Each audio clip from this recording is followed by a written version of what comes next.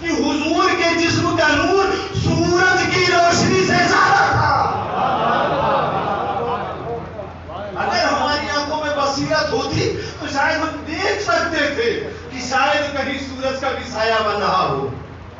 اتنا چمکتا ہوا نور تھا نور کے سامنے. یہ نور مجسم حضرت محمد مصطفیٰ صلی اللہ علیہ وسلم. اور دوسری وجہ بیان کرتے ہیں حضور کے سلسلے میں کہ اگر حضور کا سایہ بنتا, علماء نے بھی بیان کیا ہے, حضور کا اگر سایہ بنتا تو ممکن ہے ان کے ساتھ میں چلنے والوں کے قدم حضور کے سائے پر پڑتے. علماء نے کئی علماء نے بیان کیا اس کو. ممکن ہے کہ ان کے سائے پر کسی صحابی کا قدم پڑ جاتا. اللہ کو گوارا نہیں تھا کہ حضور کے جسم کے سائے پر بھی کسی کا قدم پڑے. یہ اور بات ہے کہ جب اللہ کا رسول کسی کو عزت بخشنا چاہے تو وہ اس کے قدم کو اپنے کاندھوں پر سوار کر لے.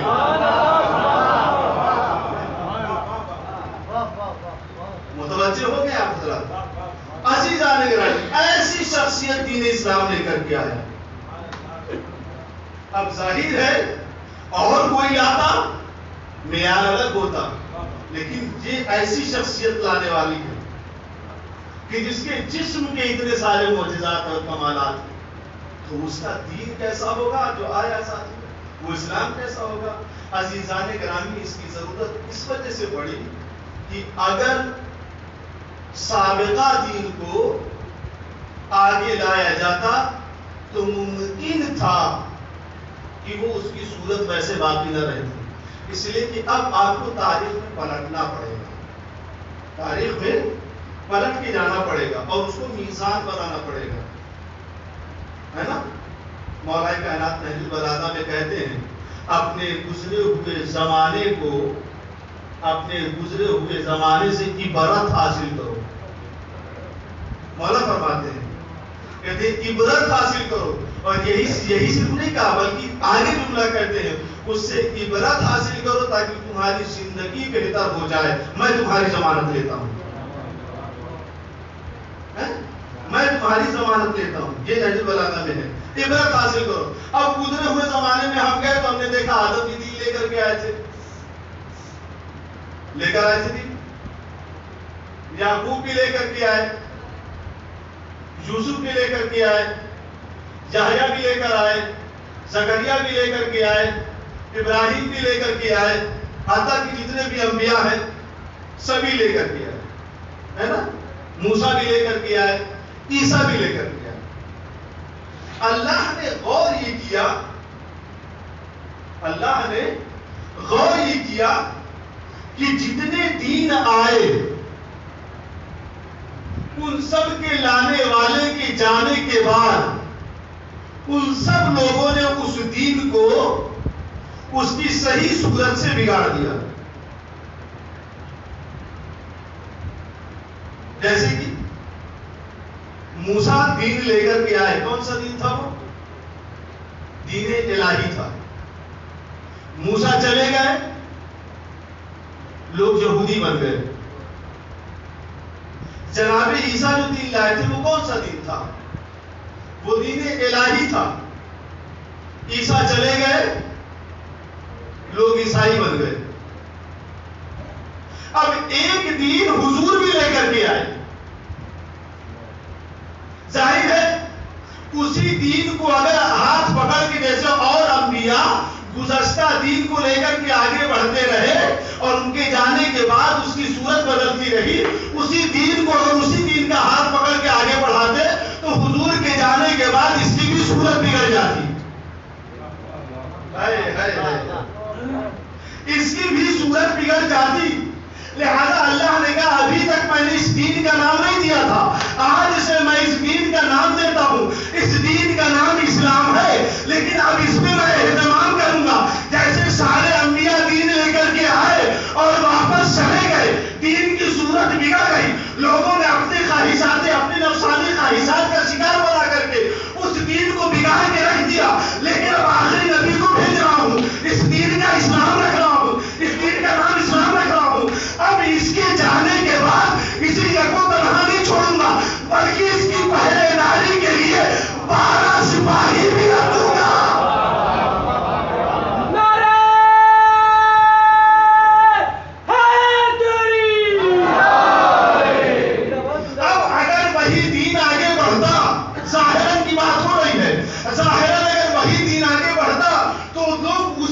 اس پر عمل کرتے ہمارے پاس کوئی وجہ نہیں آتی. آج اسلام کسی اور شکل میں نظر آتا, ہمیں سمجھ میں نہیں آتا کہ اسلام کہاں ہے. اسلام جو رسول لے کر کے آئے تھے وہ اسلام کہاں چلا گیا. کہا اب رسول کے جانے کے بعد اس کی حفاظت کرنے والے بھی موجود ہوں گے. یہی وجہ ہے جن لوگوں نے اسلام کو کربلا سے لیا وہ رسول کا اسلام ہوا. جن لوگوں نے کربلا سے اسلام نہیں لیا وہ آج آتنکواد کی بھیٹ چڑھ گیا.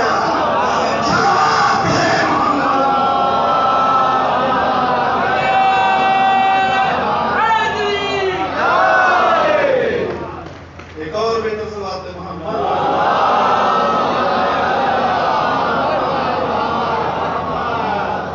اس وجہ سے اس کا نام الگ رکھا, اس کا اہتمام الگ رکھا. اب یہی سے ہم ایک چیز اور اسی میں ایک جواب مجھے اور بھی مل رہا ہے کہ آخر اتنے سارے اسلام نام کے دین ہماری نظروں کے سامنے گھوم رہے ہیں, کون سا اسلام لیا جائے؟ کیا وہ تکفیریوں کا اسلام لیا جائے جو بے گناہوں اور معصوموں کا قتل کرتے ہیں, بلکہ قتل کرتے ہوئے اس کی ویڈیو کلپ بناتے ہیں اور دنیا والوں کو دکھاتے ہیں؟ کیا اس کا اسلام سے کوئی تعلق ہے؟ لیکن انہوں نے اپنے آپ کو مسلمان کہا. وہ والا اسلام لے جو بچوں کے اسکولوں پر بم گراتے ہوئے نظر آتے ہیں. کون سا اسلام ہے؟ اتنے سارے اسلام ہیں. میں چیخ کے نہیں پڑھوں گا, خاموشی سے بیان کروں گا. سنبھالنا آپ کا کام ہے, خاموشی سے نہیں آرام سے بیان کروں گا. کبھی کبھی زبان سلپ کر جاتی, لوگ اسی کو پکڑ کے بیٹھ جاتے ہیں. یہ دیکھو مولانا کے منہ سے کیا نکل گیا. آرام سے بیان کروں گا, سنبھالنا آپ کا کام ہے. کیا اس اسلام کو لے لیا جائے؟ کیا اس اسلام کو لیا جائے جہاں ظاہراً تو بڑا ادب و احترام کیا جاتا ہے, باطناً نفاق کے شکار رہتے ہیں؟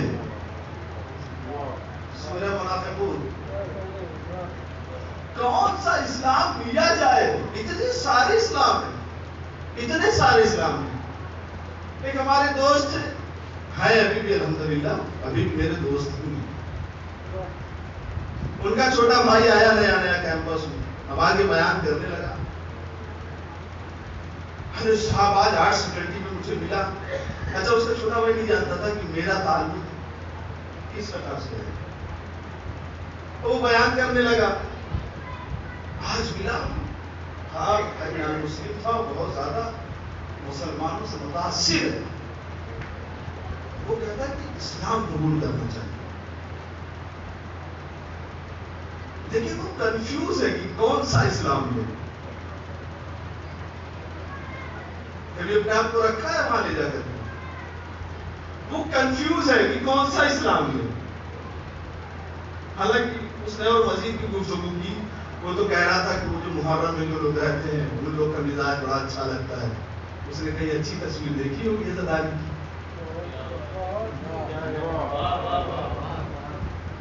ایک صلوات پڑھ دے محمد علیہ.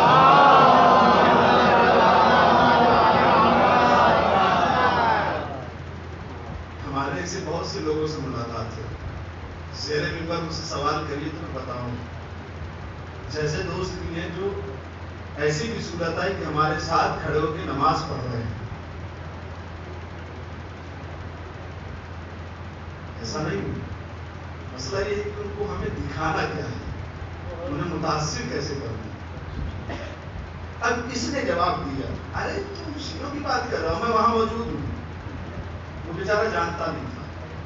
ٹھیک ہے, اور ایسا نہیں. اس کا بھائی آج میرا بہت قریبی دوست ہے, بہت قریبی دوست ہے.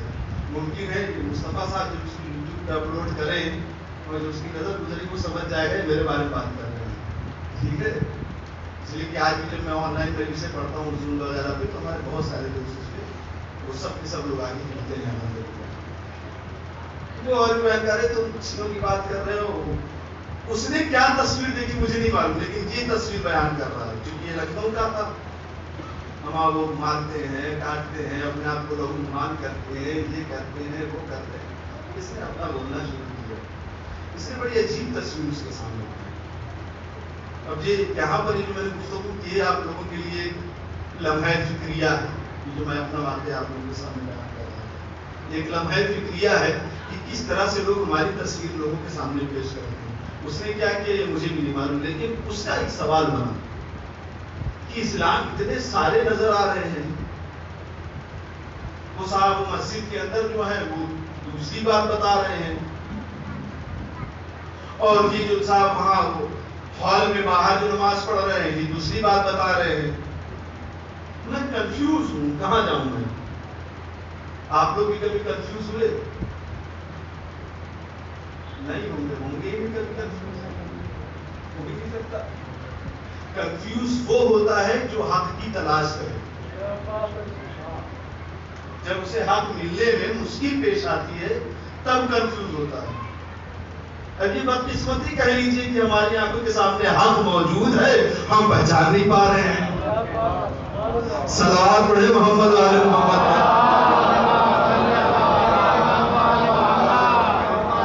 اتنے سارے اسلام میں آخر کس اسلام کے پیچھے جائے؟ کون سا اسلام، کس اسلام کا ہاتھ پکڑیں کہ ہماری سمجھ میں آئے؟ تو میرے نظریے سے ایک بات سمجھ میں آتی ہے کہ ہر نبی کی دین کے لانے کے بعد اور اس کے پلٹ جانے کے بعد اس دین کو اس زمانے کے لوگوں نے اپنی گندی خواہشات کی بھیٹ چڑھا دیا اور اس دین کی تصویر بدل دی. اب یہ چیز جہاں نظر آئے اسلام میں وہاں سے دوری اختیار کر لو. غور فرمانا، آدم آئے، موسیٰ آئے، عیسیٰ آئے. موسیٰ کے بعد جو موسیٰ دین لے کر کے آئے تھے اسی دین پر جو لوگ باقی تھے وہ دین الہی تھا. ابراہیم جو دین لے کر کے آئے، جو شریعت لے کر کے آئے، اس شریعت میں جو لوگ باقی تھے وہ الہی دین تھا اور اس کا تسلسل چلا ہے حضور کے زمانے تک. شریعت ابراہیمی پر لوگوں نے عمل کیا ہے. جناب عبد المطلب کا بھی تعلق شریعت ابراہیم سے ہی ہے.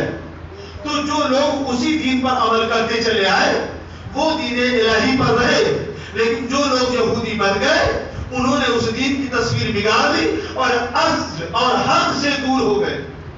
عیسیٰ جو دین لے کر کے آئے اس دین سے جو متصل رہا وہ دین الہی پر قائم رہا، لیکن جن لوگوں نے اپنے آپ کو نصارہ اور عیسائی کا خطاب دے کر کے اصل دین سے بھٹک گئے وہ حق سے دور ہو گئے. اب رسول کے بعد بھی ہمیں یہی دیکھنا ہے کہ جو دین رسول اللہ لے کر کے آئے تھے اب ہمیں یہ دیکھنا وہی دین ہمیں جہاں مل جائے اس دین کو سچا دین سمجھ لینا. اگر کہیں تبدیلی نظر آ جائے بس سمجھ لینا اس کا اس دین سے کوئی تعلق نہیں ہے جو حضور پاک لے کر کے آئے تھے. حضور پاک کے جانے کے بعد ہم نے دیکھا ہے کہ اس دور کے منافقوں نے، اس دور کے کچھ شرپسندوں نے اس دین اسلامی کے محلات پر حملہ کرنا شروع کر دیا.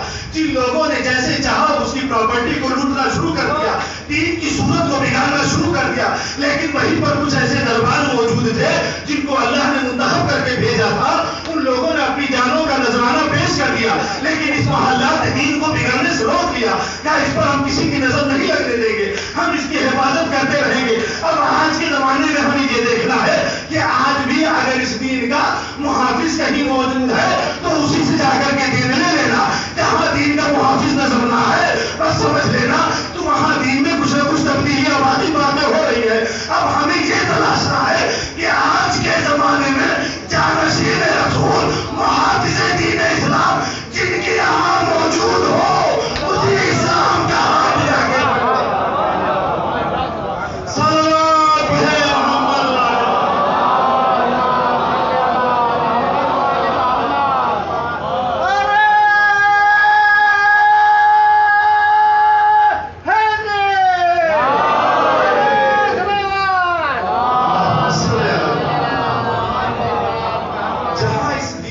حفاظت کی گئی، جہاں اس دین کو محفوظ رکھا گیا. ظاہر ہے ہر بات کو واضح نہیں کیا جا سکتا، پوری وضاحت کے ساتھ بیان نہیں کیا جا سکتا منبروں سے. اگر کسی کے ذہن میں کوئی سوال ہو اس کے متعلق تو ضرور سوال کرے. ایسا نہ ہو کہ دوسرے تیسرے سوال کرے، نہیں مجھ سے آگے سوال کرو. اس لیے کہ پوری وضاحت ممبروں سے نہیں کی جا سکتی. یہ درس گاہ حسینی ہے، یہ کسی کی ملکیت نہیں ہے. یہاں ہر قوم و ملت کو آنے کی اجازت ہے.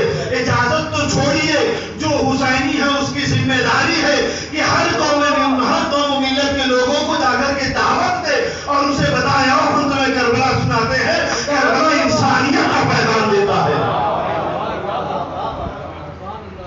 ہمیں میزبانی کرنی ہوگی یہاں پر، تو ہر بات ممبر سے واضح نہیں کی جا سکتی ہے، اشارتاً گفتگو. اب ہمیں اسی دین اسلام کو لینا ہے جو دین اسلام محفوظ ہو کر ہم تک پہنچا. اچھا، کبھی کبھی اس چیزیں میں کہیں بیان کرتا ہوں تو ہم لوگ بہت خوش ہو جاتے ہیں، ہماں ہمیں تو ہے اسی میں سے. یہ خیال ذہن سے نکال دیجیے. ہر فرقہ کہتا ہے ہم جنتی ہیں. مجھے موقع ملا تو اس پر میں گفتگو کروں گا. ہر فرقہ کتاب لکھتا ہے ہم فرقہ ناجیہ میں سے. 2018 میں جب میں آیا تھا تو اس پر تھوڑا سا تبصرہ میں نے کیا تھا کنگی ٹولے کے امام باڑے میں، سمر بھائی کے ماموں کی علی مجلس والے پر. وہاں پر میں نے تھوڑا سا اشارہ کیا تھا اس پر. ہمارے یہاں بھی ایک کتاب ہے میری نظر سے گزری، ہو سکتا اور بھی ہو، ایک میری نظر سے گزری ہے جس کتاب کا نام ہے فرقہ ناجیہ. ناجیہ کا مطلب جسے نجات ملی. یہ بھی بہت بڑا سوال ہے، خوش فہمی بھی نہیں رہنا چاہیے. اس کا کہنے میرے یہ کہنے کا مطلب یہ بھی نہیں کہ آپ غلط فہمی میں آ جائیں. نہیں، تحقیق کریے، فکر کریے. فکر کرنا بہت ضروری ہے. ہمیں خود سے تلاشنا ہوگا، ہمیں پہچان کرنی ہوگی، ہمیں اسلام کی شناسائی حاصل کرنی ہوگی. تب جا کے اسلام شناسی ہمیں ملتی ہے. تب جا کے کہیں دین شناسی ہمیں ملتی ہے. ہم تب جا کر کے پہچانتے ہیں. یہی وجہ ہے جن لوگوں نے اس کی حفاظت کی ہے ان لوگوں نے ایسے نہیں حفاظت کی ہے. ایک ایک فرد نے اپنی جگہ پر اپنی زندگی کا سب سے کمال کردار پیش کیا ہے. آج 4 محرم نا، بی بی زینب آگے کہتی ہے امام حسین علیہ السلام سے، بھیا میں نے سنا لشکر پہ لشکر آ رہے ہیں 3 یا 4 محرم کو. ہمارے ساتھ کا لشکر آتا ہے 4000 سپاہیوں کے ساتھ. مقتل لکھتا ہے. پھر 4 یا 5 محرم کو پھر ایک لشکر آ کر کے پہنچتا ہے. بی بی زینب کہتی ہے بھیا میں نے سنا ہے کہ دشمنوں کے لشکر پہ لشکر آ رہے ہیں. امام حسین علیہ السلام نے کہا ہاں. ذاکری پڑھتے ہیں کہ بی بی زینب نے کہا بھیا آپ بھی کسی کو بلا لیجیے. امام حسین علیہ السلام نے خط لکھا.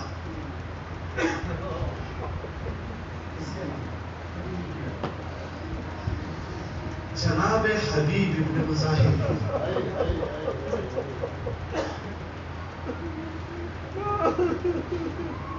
جناب حبیب ابن مظاہر کا واقعہ پڑھیے.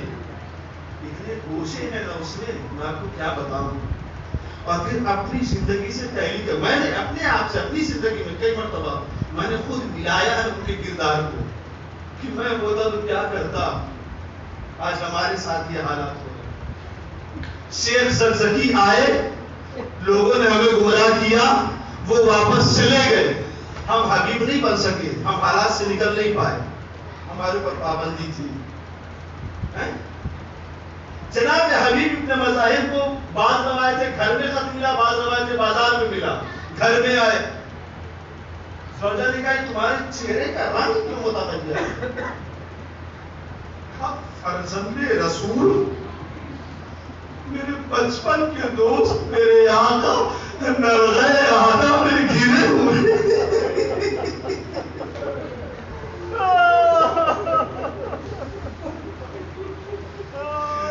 سودا کہتے پھر آپ سوچ کیا رہے؟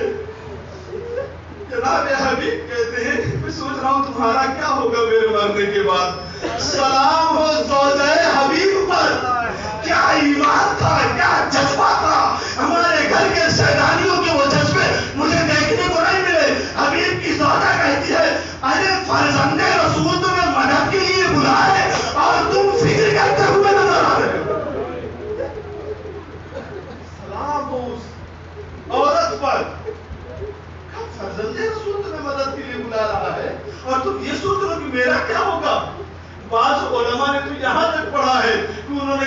ٹھیک ہے تم گھر میں بیٹھو، تلوار مجھے دے دو، میں جا رہی ہوں سر کو۔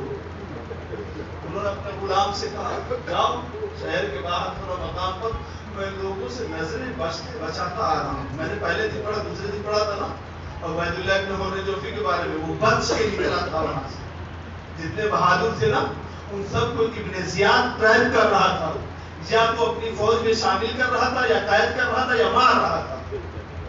جو با ایمان تھے انہیں قتل کر دے رہا تھا یا انہیں قید کر دے رہا تھا، اور جو لوگ منافق تھے ان سب کو اپنی فوج میں شامل کر کے کربلا کی طرف روانہ کر رہا تھا، جتنے بہادر تھے۔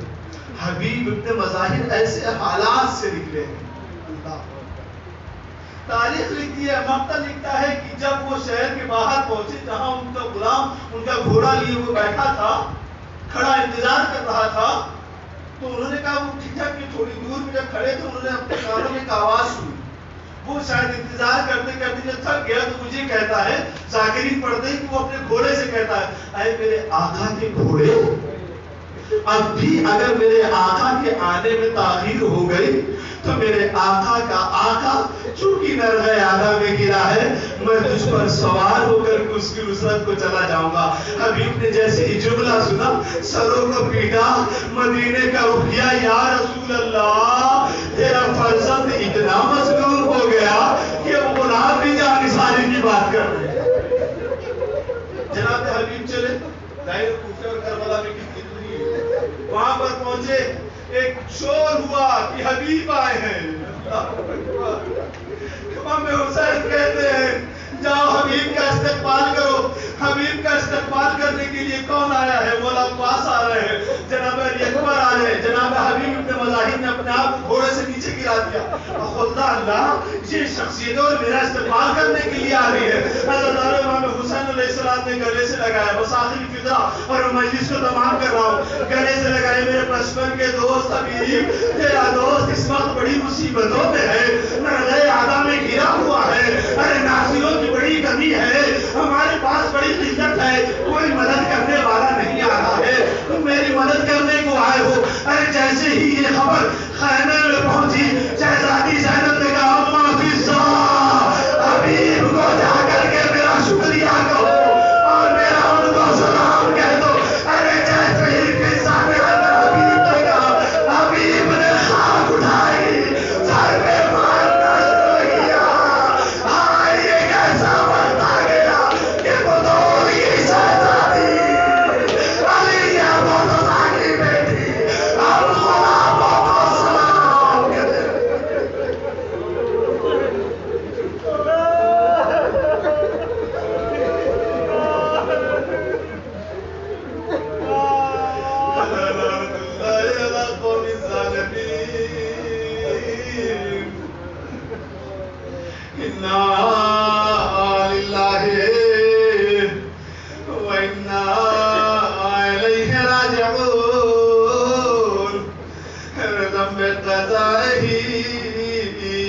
تسلیم اللہ عمرہ مادر حسین